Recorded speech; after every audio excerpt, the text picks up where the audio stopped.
शिवाजी काळे, साई सिद्धी clinic Ghatkopar.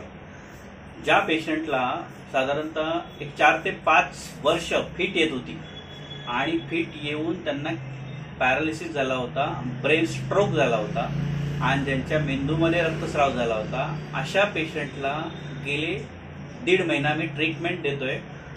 त्या ट्रीटमेंटमध्ये patient चांगल्या पद्धतीने रिकव्हरी आहे।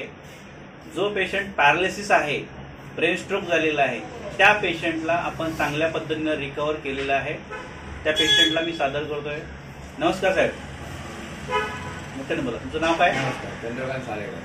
चंद्रकांत साळेकर साहेब, तुम्ही कुठून आलात? घाटकोपर। तुम्हाला काय त्रास होत होता? फिट येत होती। फिट येत होती। किती दिवसापासून फिट येत होती साधारणतः तुम्हाला?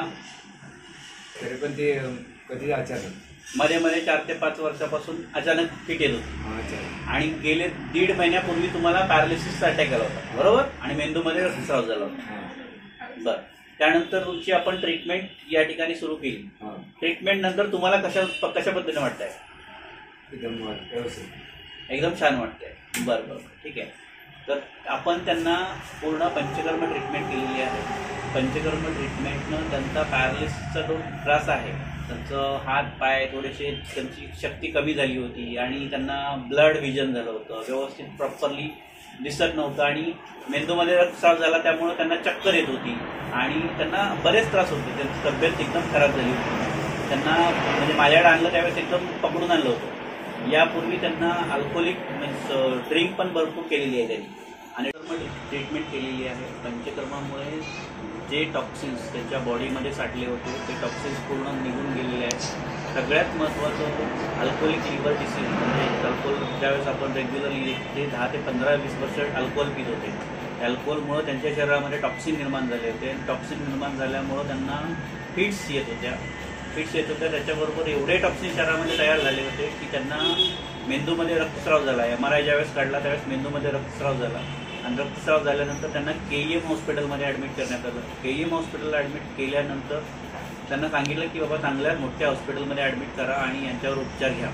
तर त्यांचे भाऊ मिस्टर गणेश साळेकर हे माझे चांगले जवळचे आहेत। मग त्यांनी कुठल्याही हॉस्पिटलमध्ये ॲडमिट न करता ते सरळ माझ्याकडे घेऊन आले आणि माझ्याकडे घेऊन आले त्यावेळेस पेशंटची कंडिशन खूप क्रिटिकल होती। मग त्यांना व्यवस्थित चालता येत नव्हतं, चक्कर येत होती, फिट येत होती आणि त्यांना व्यवस्थित बोलता पण येत नव्हतं प्रॉपरली।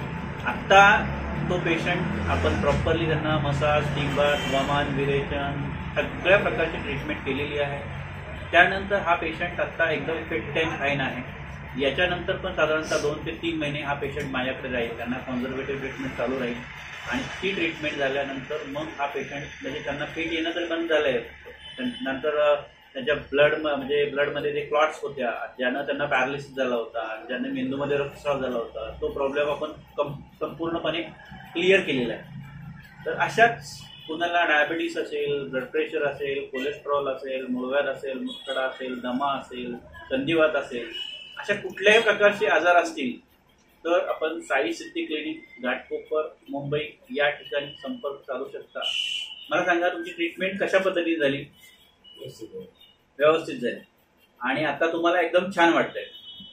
तर पेशंटला एवढं म्हणजे प्रॉपरली कसं आहे, कन्व्हर्सेशन चांगलं नाही, त्यामुळे ते आपलं येस नो मध्ये किंवा छोट्या वाक्यात उत्तर देत आहे। सगळ्यात महत्त्वाचं म्हणजे आत्ता पेशंट फिट अँड फाईन आहे, त्याला कुठल्याही प्रकारचा त्रास नाही। आता 2 किलोमीटर, 3 किलोमीटर, 4 किलोमीटर चालू शकतो।